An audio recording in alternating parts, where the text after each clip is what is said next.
Welcome back to the channel. Today we are working on my dirty, forgotten about, broken Jeep. So I think we finally have the overheating issue solved. So like a month ago when I went and parked my Jeep on the other side, I parked it and then it was just sitting there, and then I started seeing coolant leaking. So I think that I was wrong when I did the water pump and I said it's not a big deal. I think it is a big deal. So I'm looking at this radiator and I'm noticing there's some corrosion on the side right there.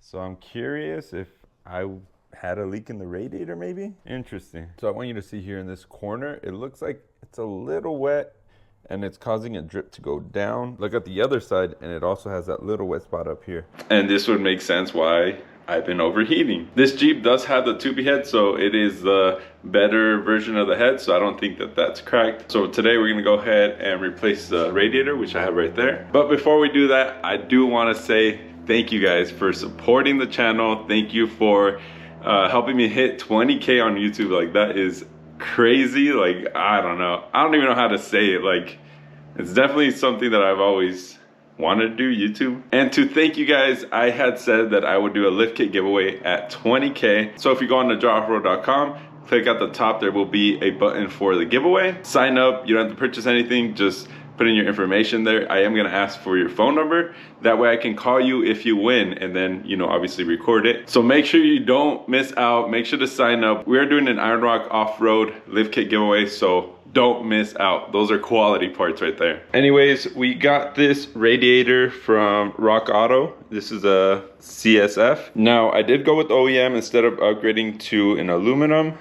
Reason being is the people I talked to said the aluminum was a little bit harder to get in, and I don't want to deal with that. And also, I mean, Jeeps came stock with this. Even though it looks small, this should be able to cool off the whole Jeep. Like, the engineers who designed it obviously put this in for a reason, because it works. So I imagine it's gonna be fine. I don't need the 3-row aluminum, you know, 2-inch thick radiator. This should be fine. Would the other radiator be an upgrade? Absolutely. But for me, this is more than enough. I think I paid like 65, 70 bucks for this on Rock Auto. So let's go ahead and start draining the coolant and get ready to replace it.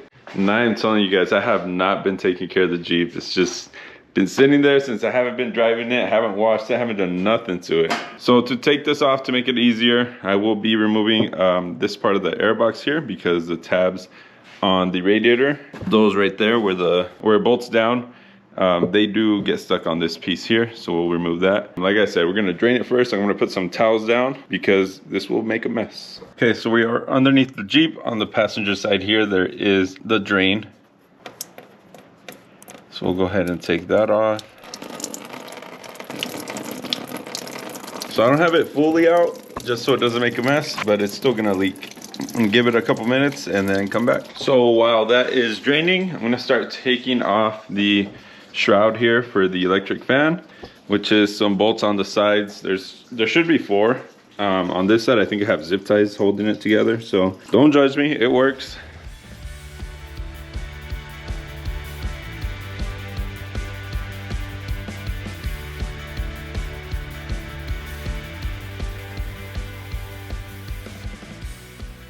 And why don't we look at that? You can see where the leak is on the radiator, right?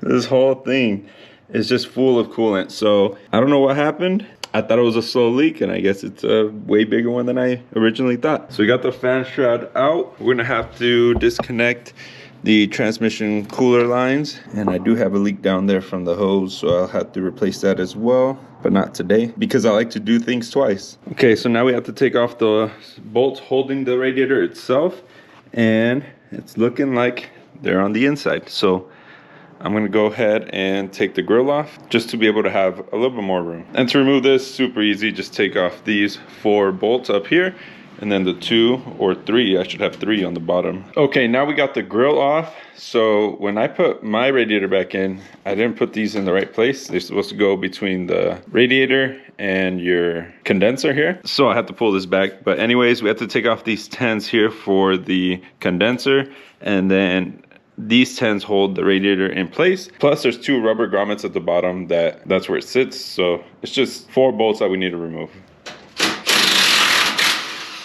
Okay, I think we are ready to remove the radiator.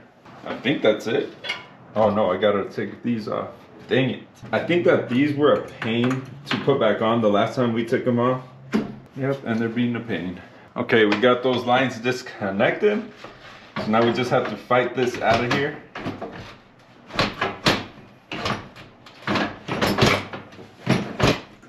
All right, we're gonna go ahead and unbolt this cross member.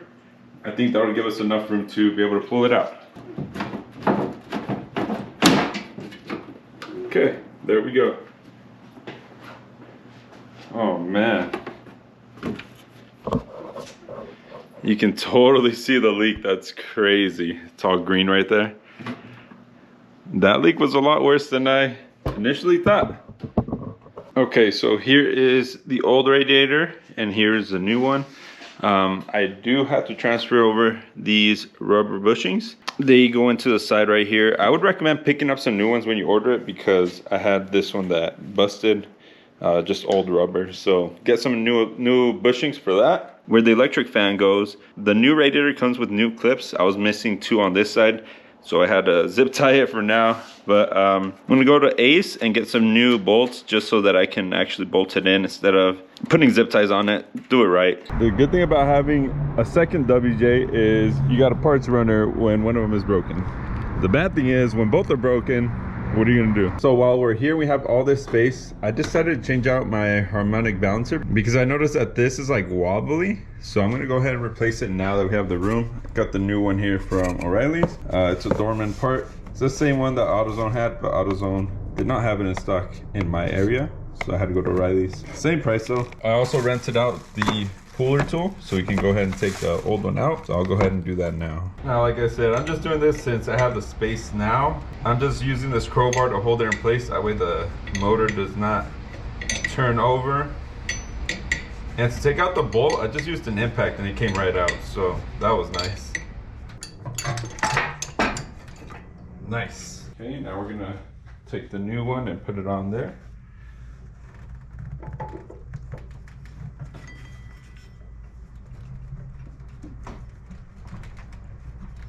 Okay, so I had to go to Harbor Freight to pick up a tap and die set because this bolt that goes in the middle was not going through. I had damaged the threads with this piece here, which I needed it to take it off. So ended up damaging it. I cleaned it up. So now everything should go. I'm not even gonna say it. Let's just put it back together. Okay, so that is back together. Now we're gonna tighten it on. Is that the right way to do it? Probably not. Well, I guess I must have not cleaned the threads out too well because this is messed up. So I guess I'll re-tap it. I don't know. I don't even know what to do anymore. If it wasn't bad enough just stripping it and then re-tapping it, I tried to tighten it down and then this bolt ended up getting messed up at the end. So I got a grade 8. That's the best that I could find around here. And then I couldn't find the right length, so I had to cut it. It went in now, so we're gonna start putting everything back together because I'm over this. It is now 5 p.m. I honestly thought I would be done with this project by like 1 p.m. So yeah, let's go ahead and finish this up. Now that that's done, I will put in the radiator. Okay, so I skipped a couple steps, but I had an issue with one of the transmission lines where I was putting it on hand tight, it was going on fine. Then when I started tightening it, the nut actually started moving sideways and then it ended up stripping the nub, I guess, whatever this is called, the flange, I don't know. Ended up stripping it, and what I did is I took a file, like a super small one from Harbor Freight, and I kind of chased the threads with that, I would say. And then I was able to put it on by hand first, and then I tightened it slowly to make sure it was going on straight, and it was. So we were good. I put the top one on. I just put the fan in. For the fan, I ended up getting some new bolts because I only had one and then the rest were zip tied because I had lost the little pieces that go into these spaces. So now that we got new bolts, I'm gonna put those in. Then after that, I could go ahead and put that back on and then the grill, and we should be able to start bleeding the system. So we're almost there, baby. It's been a long 2 days, so it is what it is. Okay, so I got the fan back on. This thing is solid in there. I don't remember the last time having the fan on this freaking solid because when I replaced it, I didn't really know anything about cars, and Like I said, I lost the 2 clips and I had zip ties on there for I don't know how long. Anyways, I do want to mention when you're putting this back together, make sure to put these rubber flaps in between the radiator and the condenser. So make sure that is in place correctly. I never had these in place correctly. I had this through the front, but if you check, it literally sits in between both of these. I'm guessing so it doesn't rub or something. Same on this side. So just make sure you put that in correctly when you're putting this back together. All right, we are getting closer, and I put this thing back on for the air filter. My air filter, where the bolts go, they're all gone, so this thing moves freely. So it makes it easier to get this part in when you have everything in place. But that's how it should look with the rubber seal behind the condenser, and then here's that air intake where the air goes through. So yeah, we're pretty much there. I'm gonna put the grill back on, and then we could start filling it up with coolant. Okay, I don't remember having this big of a gap between the radiator and the fan shroud, but it's bolted into the right places, so I don't know. I don't know what's up with that. It is what it is. I don't know, to me it doesn't look right. Oh, I do see a difference though. You see where the hose connects here, and you see how it drops down? On this one, it is pretty much flush with this. And yeah, this one's lower. So I guess that's just how it is. I don't think that's good, because then when the fan's spinning, it's gonna bring air through the top here, not through the fins, right? I don't know. Anyways, I got coolant in it. We're gonna start it and then bleed it, and then hopefully we are cooling good now.